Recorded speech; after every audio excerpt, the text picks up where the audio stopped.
ஒன்று நாளாகமம் அதிகாரம் 15.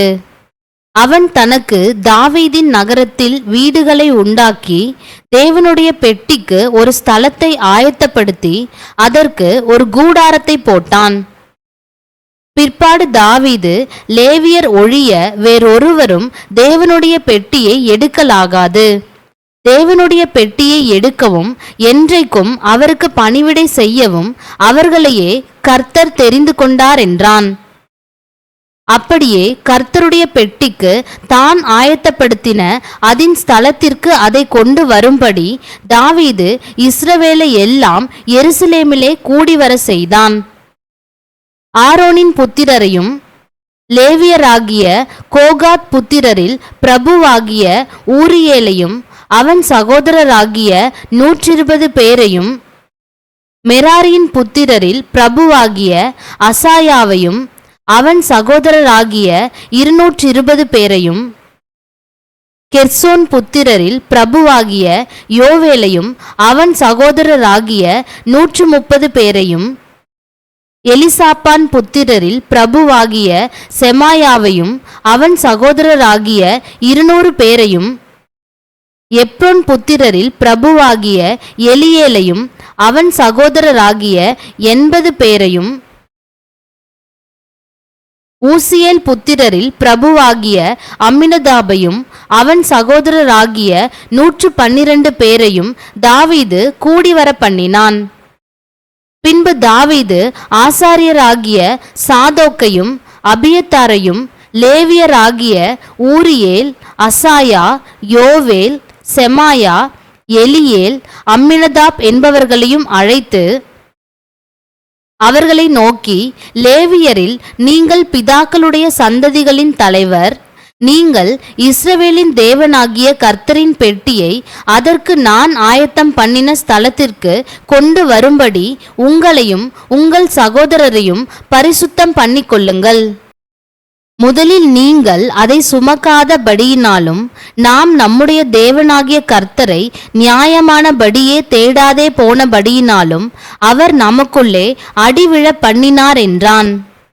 அப்படியே ஆசாரியரும் லேவியரும் இஸ்ரவேலின் தேவனாகிய கர்த்தரின் பெட்டியை கொண்டு வர தங்களை சுத்தம் பண்ணி கொண்டார்கள். பின்பு லேவி புத்திரர் கர்த்தருடைய வார்த்தையின்படியே மோசே கற்பித்த பிரகாரம் தேவனுடைய பெட்டியை அதன் தண்டுகளினாலே தங்கள் தோள் மேல் எடுத்து கொண்டு வந்தார்கள். தாவீது லேவியரின் பிரபுக்களை நோக்கி, நீங்கள் உங்கள் சகோதரராகிய பாடகரை தம்புரு, சுரமண்டலம், கைத்தாளம் முதலிய கீத வாத்தியங்கள் முழங்க தங்கள் சத்தத்தை உயர்த்தி சந்தோஷம் உண்டாக பாடும்படி நிறுத்த வேண்டும் என்று சொன்னான். அப்படியே லேவியர் யோவேலின் குமாரனாகிய ஏமானையும் அவன் சகோதரரில் பெரகியாவின் குமாரனாகிய ஆசாப்பையும், மெராரியின் புத்திரரான தங்கள் சகோதரரில் குஷாயாவின் குமாரனாகிய ஏத்தானையும் இவர்களோடும் கூட இரண்டாவது வரிசையாக தங்கள் சகோதரராகிய சகரியா, பேன், யாசியேல், செமிரமோத், எகியேல், உன்னி, எலியாப், பெனாயா, மாசையா, மத்தித்தியா, எலிப்பலேகு, மிக்னேயா, ஓபேத் ஏதோம், ஏயல் என்னும் வாசல் காவலாளரையும் நிறுத்தினார்கள். பாடகராகிய ஏமானும் ஆசாப்பும் ஏத்தானும் பஞ்சலோக கைத்தாளங்களை தொனிக்க பண்ணி பாடினார்கள். சகரியா, ஆசியேல், செமிரமோத், எகியேல், உன்னி, எலியாப், மாசையா, பெனாயா என்பவர்கள் அல்மோத் என்னும் இசையில் பாடி தம்புருகளை வாசித்தார்கள். மத்தித்தியா, எலிப்பலேகு, மிக்னேயா, ஓபேத் ஏதோம், ஏயல், அசசியா என்பவர்கள் செமனீத் என்னும் இசையில் பாடி சுரமண்டலங்களை நேர்த்தியாய் வாசித்தார்கள். லேவியருக்குள்ளே கெனானியா என்பவன் சங்கீத தலைவனாயிருந்தான். அவன் நிபுணனானபடியால் கீத வித்தையை படிப்பித்தான். பெரகியாவும் எல்கானாவும் பெட்டிக்கு முன்பாக காவல் காத்து வந்தார்கள். செப்பனியா, யோசபாத், நெதனியேல், அமாசாயி, சகரியா, பெனாயா, எலியேசர் என்னும் ஆசாரியர் தேவனுடைய பெட்டிக்கு முன்பாக பூரிகைகளை ஊதினார்கள். ஓபேத் ஏதோமும் எகியாவும் பெட்டிக்கு வாசல் காவலாளராயிருந்தார்கள். இப்படி தாவீதும் இஸ்ரவேலின் மூப்பரும் 1000 சேர்வைக்காரரும் கர்த்தருடைய உடன்படிக்கை பெட்டியை ஓபேத் ஏதோமின் வீட்டிலிருந்து மகிழ்ச்சியோடே கொண்டு வரப்போனார்கள். கர்த்தருடைய உடன்படிக்கை பெட்டியை சுமக்கிற லேவியருக்கு தேவன் அனுக்கிரகம் பண்ணினபடியால் அவர்கள் 7 காளைகளையும் 7 ஆட்டுக்கடாக்களையும் பலியிட்டார்கள். தாவீதும் பெட்டியை சுமக்கிற சகல லேவியரும் பாடகரும் பாடகரின் வேலையை விசாரிக்கிற தலைவனாகிய கெனானியாவும் மெல்லிய புடைவையான சால்வைகளை தரித்திருந்தார்கள். தாவீது சணல் நூல் ஏபோத்தை தரித்திருந்தான். அப்படியே இஸ்ரவேல் அனைத்தும் கர்த்தருடைய உடன்படிக்கை பெட்டியை கெம்பீரத்தோடும் எக்காலங்கள் பூரிகைகள் கைத்தாளங்களின் தொனியோடும் தம்புருகளையும் சுரமண்டலங்களையும் வாசிக்கிற சத்தத்தோடும் கொண்டு வந்தார்கள். கர்த்தருடைய உடன்படிக்கை பெட்டி தாவீதின் நகரம் மட்டும் வந்தபோது சவுலின் குமாரத்தியாகிய மீகால் பலகனி வழியாய் பார்த்து தாவீது ராஜா ஆடிப்பாடி வருகிறதைக் கண்டு அவனை தன் இருதயத்திலே அவமதித்தாள். அதிகாரம் 16. அவர்கள் தேவனுடைய பெட்டியை உள்ளே கொண்டு வந்தபோது தாவீது அதற்கு போட்ட கூடாரத்தின் நடுவே அவர்கள் அதை வைத்து தேவனுடைய சந்நிதியில் சர்வாங்க தகன பலிகளையும் சமாதான பலிகளையும் செலுத்தினார்கள். தாவீது சர்வாங்க தகன பலிகளையும் சமாதான பலிகளையும் செலுத்தி தீர்ந்த பின்பு அவன் ஜனத்தை கர்த்தருடைய நாமத்திலே ஆசீர்வதித்து புருஷர் தொடங்கி ஸ்திரீகள் மட்டும் இஸ்ரவேலராகிய அனைவருக்கும் அவரவருக்கு ஒவ்வொரு அப்பத்தையும் ஒவ்வொரு இறைச்சி துண்டையும் ஒவ்வொரு படி திராட்சை ரசத்தையும் பங்கிட்டு கொடுத்தான். இஸ்ரவேலின் தேவனாகிய கர்த்தரை பிரஸ்தாபம் பண்ணி துதித்து புகழுகிறதற்கு கர்த்தருடைய பெட்டிக்கு முன்பாக சேவிக்கத்தக்க லேவியரில் சிலரை நியமித்தான். அவர்களில் ஆசாப் தலைவனும் சகரியா அவனுக்கு 2வதுமாயிருந்தான். ஏயல், செமிரமோத், எகியேல், மத்தித்யா, எலியாப், பெனாயா, ஓபேத் ஏதோம், ஏயல் என்பவர்கள் தம்புரு சுரமண்டலம் என்னும் கீத வாத்தியங்களை வாசிக்கவும் ஆசாப் கைத்தாளங்களை கொட்டவும் பெனாயா யாகாசியேல் என்னும் ஆசாரியர் எப்போதும் தேவனுடைய உடன்படிக்கை பெட்டிக்கு முன்பாக பூரிகைகளை ஊதவும் நியமிக்கப்பட்டார்கள். அப்படி ஆரம்பித்த அந்நாளிலே தானே கர்த்தருக்கு துதியாக பாடும்படி தாவீது ஆசாப்பிடத்திலும் அவன் சகோதரரிடத்திலும் கொடுத்த சங்கீதமாவது, கர்த்தரை துதித்து அவருடைய நாமத்தை பிரஸ்தாபமாக்குங்கள், அவருடைய செய்கைகளை ஜனங்களுக்குள்ளே பிரசித்தப்படுத்துங்கள், அவரை பாடி அவரை கீர்த்தனம் பண்ணி அவருடைய அதிசயங்களை எல்லாம் தியானித்து பேசுங்கள், அவருடைய பரிசுத்த நாமத்தை குறித்து மேன்மை பாராட்டுங்கள், கர்த்தரை தேடுகிறவர்களின் இருதயம் மகிழ்வதாக, கர்த்தரையும் அவர் வல்லமையையும் நாடுங்கள், அவர் சமூகத்தை நித்தமும் தேடுங்கள், அவருடைய தாசனாகிய இஸ்ரவேலின் சந்ததியே, அவரால் தெரிந்து கொள்ளப்பட்டவர்களாகிய யாக்கோபின் புத்திரரே, அவர் செய்த அதிசயங்களையும் அவருடைய அற்புதங்களையும் அவர் வாக்கின் நியாய தீர்ப்புகளையும் நினைவு கூறுங்கள். அவரே நம்முடைய தேவனாகிய கர்த்தர், அவருடைய நியாய தீர்ப்புகள் பூமி எங்கும் விளங்கும். 1000 தலைமுறைக்கென்று அவர் கட்டளையிட்ட வாக்கையும் ஆபிரகாமோடே அவர் பண்ணின உடன்படிக்கையையும் அவர் ஈசாக்குக்கு இட்ட ஆணையையும் என்றென்றைக்கும் நினைத்திருங்கள். அதை யாக்கோபுக்கு பிரமாணமாகவும் இஸ்ரவேலுக்கு நித்திய உடன்படிக்கையாகவும் உறுதிப்படுத்தி உங்கள் சுதந்திர பாகமாக கானான் தேசத்தை உனக்கு தருவேன் என்றார். அக்காலத்தில் அவர்கள் கொஞ்ச தொகைக்குட்பட்ட சொற்ப ஜனங்களும் பரதேசிகளுமாயிருந்தார்கள். அவர்கள் ஒரு ஜனத்தை விட்டு மறு ஜனத்தண்டைக்கும் ஒரு ராஜ்யத்தை விட்டு மறு தேசத்தார் அண்டைக்கும் போனார்கள். அவர்களை ஒடுக்கும்படி ஒருவருக்கும் இடம் கொடாமல் அவர்கள் நிமித்தம் ராஜாக்களை கடிந்து கொண்டு, நான் அபிஷேகம் பண்ணினவர்களை நீங்கள் தொடாமலும் என்னுடைய தீர்க்க தரிசிகளுக்கு தீங்கு செய்யாமலும் இருங்கள் என்றார். பூமியின் சகல குடிகளே, கர்த்தரை பாடி நாளுக்கு நாள் அவருடைய இரட்சிப்பை சுவிசேஷமாய் அறிவியுங்கள். ஜாதிகளுக்குள் அவருடைய மகிமையையும் சகல ஜனங்களுக்குள்ளும் அவருடைய அதிசயங்களையும் விவரித்து சொல்லுங்கள். கர்த்தர் பெரியவரும் மிகவும் துதிக்கப்படத்தக்கவருமாயிருக்கிறார். எல்லா தேவர்களிலும் பயப்படத்தக்கவர் அவரே. சகல ஜனங்களுடைய தேவர்களும் விக்கிரகங்கள்தானே. கர்த்தரோ வானங்களை உண்டாக்கினவர். மகிமையும் கனமும் அவர் சமூகத்தில் இருக்கிறது. வல்லமையும் மகிழ்ச்சியும் அவர் ஸ்தலத்தில் இருக்கிறது. ஜனங்களின் வம்சங்களே, கர்த்தருக்கு மகிமையையும் வல்லமையையும் செலுத்துங்கள். கர்த்தருக்கே அதை செலுத்துங்கள்.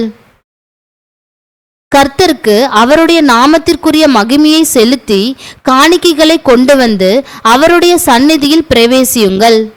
பரிசுத்த அலங்காரத்துடனே கர்த்தரை தொழுது கொள்ளுங்கள். பூலோகத்தாரே, நீங்கள் யாவரும் அவருக்கு முன்பாக நடுங்குங்கள். அவர் பூச்சக்கரத்தை அசையாதபடிக்கு உறுதிப்படுத்துகிறவர். வானங்கள் மகிழ்ந்து பூமி பூரிப்பதாக. கர்த்தர் ராஜரிகம் பண்ணுகிறார் என்று ஜாதிகளுக்குள்ளே சொல்லப்படுவதாக. சமுத்திரமும் அதன் நிறைவும் முழங்கி நாடும் அதிலுள்ள யாவும் களி கூறுவதாக. அப்பொழுது கர்த்தருக்கு முன்பாக காட்டு விருட்சங்களும் கெம்பீரிக்கும். அவர் பூமியை நியாயம் தீர்க்க வருகிறார். கர்த்தரை துதியுங்கள், அவர் நல்லவர், அவர் கிருபை என்றும் உள்ளது. எங்கள் இரட்சிப்பின் தேவனே, நாங்கள் உமது பரிசுத்த நாமத்தை போற்றி உம்மை துதிக்கிறதினால் மேன்மை பாராட்டும்படிக்கு எங்களை இரட்சித்து எங்களை சேர்த்து கொண்டு ஜாதிகளுக்கு எங்களை நீங்களாக்கி அருளும் என்று சொல்லுங்கள். இஸ்ரவேலின் தேவனாகிய கர்த்தருக்கு சதா காலங்களிலும் ஸ்தோத்திரம் உண்டாவதாக. அதற்கு ஜனங்கள் எல்லோரும் ஆமென் என்று சொல்லி கர்த்தரை துதித்தார்கள்.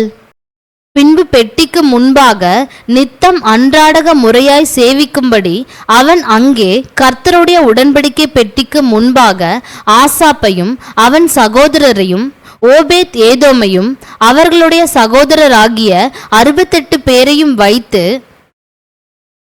எதித்தூனின் குமாரனாகிய இந்த ஓபேத் ஏதோமையும் ஓசாவையும் வாசல் காக்கிறவர்களாக வைத்தான்.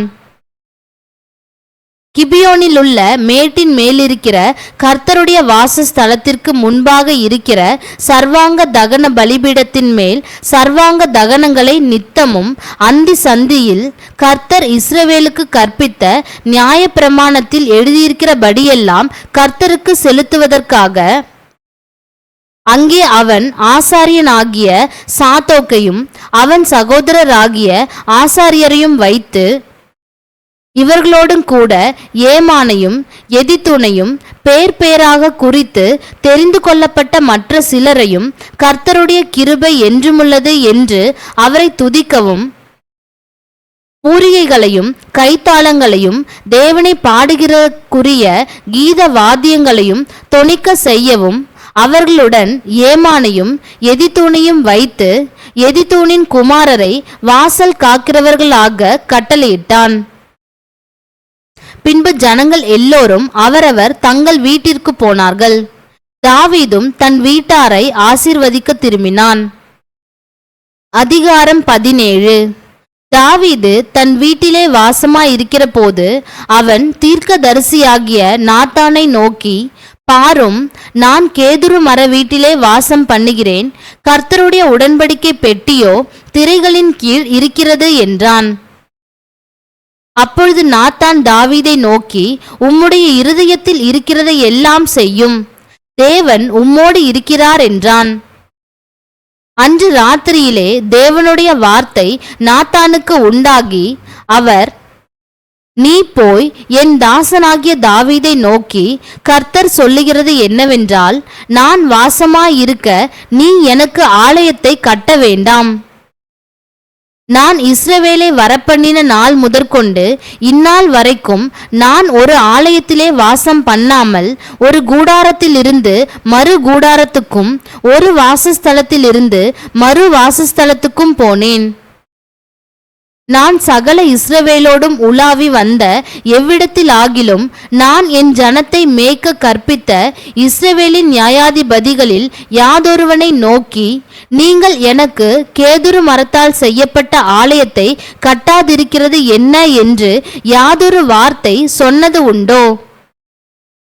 இப்போதும் நீ என் தாசனாகிய தாவீதை நோக்கி, சேனைகளின் கர்த்தர் சொல்லுகிறது என்னவென்றால், நீ என் ஜனமாகிய இஸ்ரவேலின் மேல் அதிபதியாயிருக்கும்படி ஆடுகளின் பின்னே நடந்த உன்னை ஆட்டு மந்தையை விட்டு எடுத்து நீ போன இடமெல்லாம் உன்னோடே இருந்து உன் சத்துருக்களை எல்லாம் உனக்கு முன்பாக நிர்மூலமாக்கி பூமியில் இருக்கிற பெரியோர்களின் நாமத்திற்கு ஒத்த நாமத்தை உனக்கு உண்டாக்கினேன்.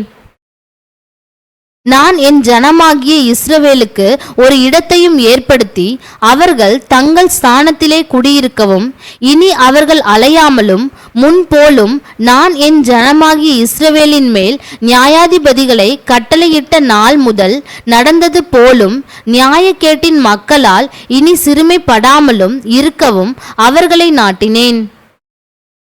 உன் சத்துருக்களை எல்லாம் கீழ்ப்படுத்தினேன். இப்போதும் கர்த்தர் உனக்கு ஒரு வீட்டை கட்டுவார் என்பதை உனக்கு அறிவிக்கிறேன்.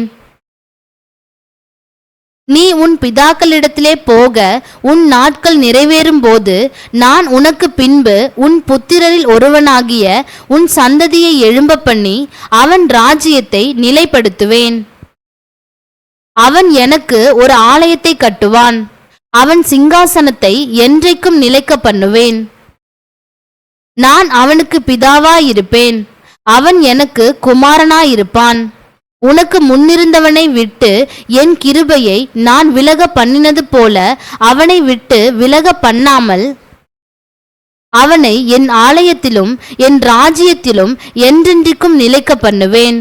அவனுடைய ராஜாசனம் என்றைக்கும் நிலை பெற்றிருக்கும் என்று சொல் என்றார். நாத்தான் இந்த எல்லா வார்த்தைகளின்படியும் இந்த எல்லா தரிசனத்தின்படியும் தாவீதுக்கு சொன்னான்.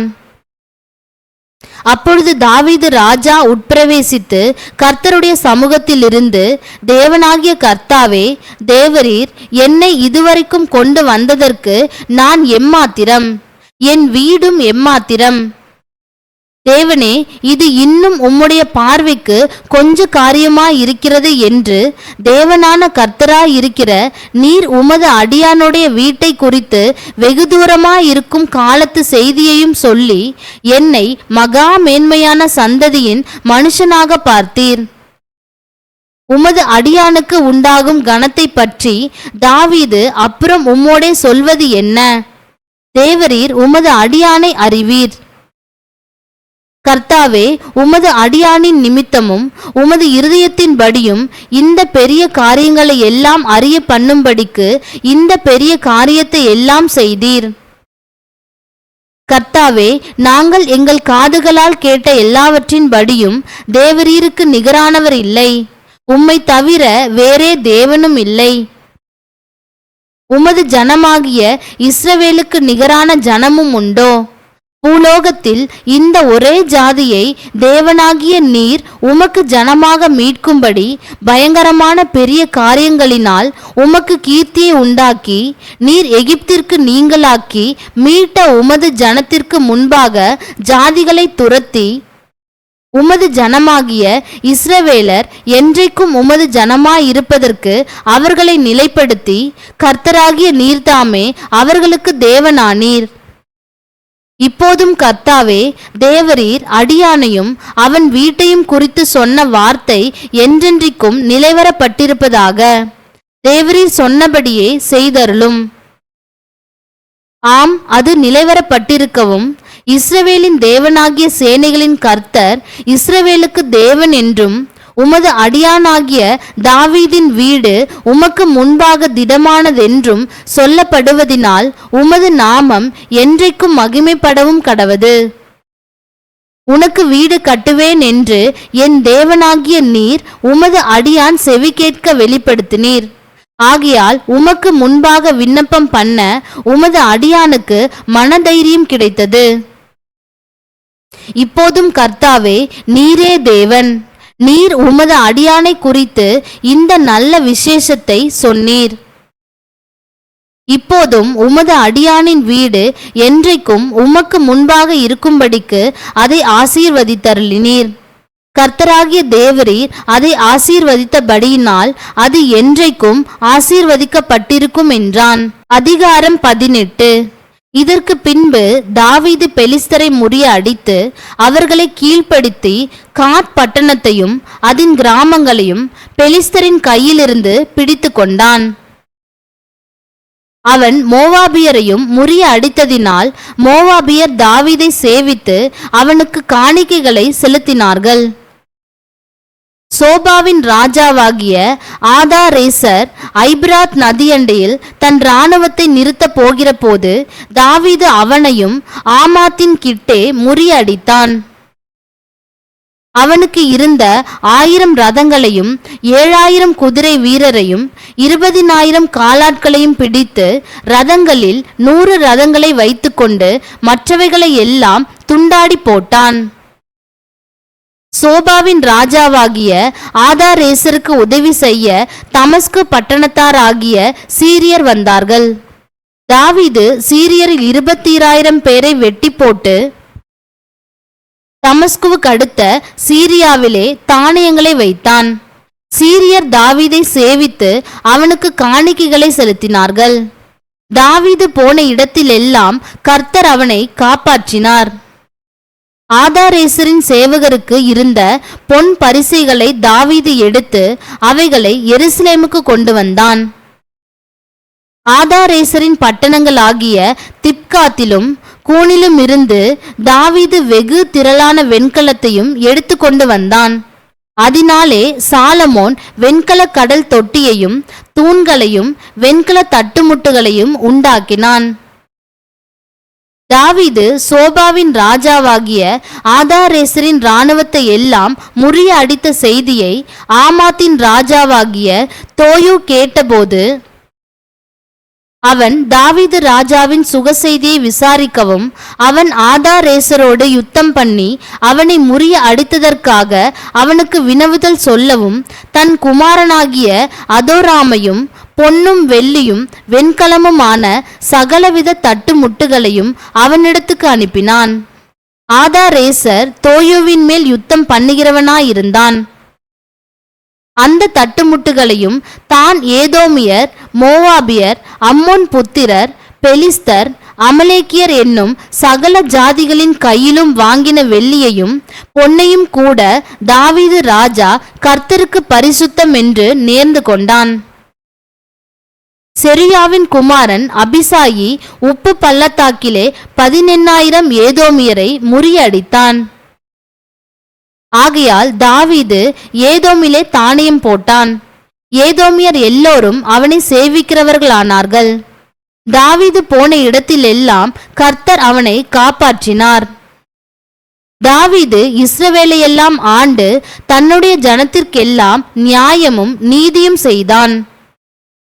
செரியாவின் குமாரன் யோவாப் இராணுவ தலைவனாயிருந்தான். ஆகிலூதின் குமாரனாகிய யோசபாத் மந்திரியாயிருந்தான். அகிதூபின் குமாரன் சாதோக்கும் அபியத்தாரின் குமாரன் அபிமெலேக்கும் ஆசாரியராயிருந்தார்கள். சவிஷா சம்பிரதியாயிருந்தான். யோய்தாவின் குமாரன் பெனாயா கிரேத்தியருக்கும் பிளேத்தியருக்கும் தலைவனாயிருந்தான். தாவீதின் புத்திரர் ராஜாவின் இடத்தில் பிரதானிகளாயிருந்தார்கள்.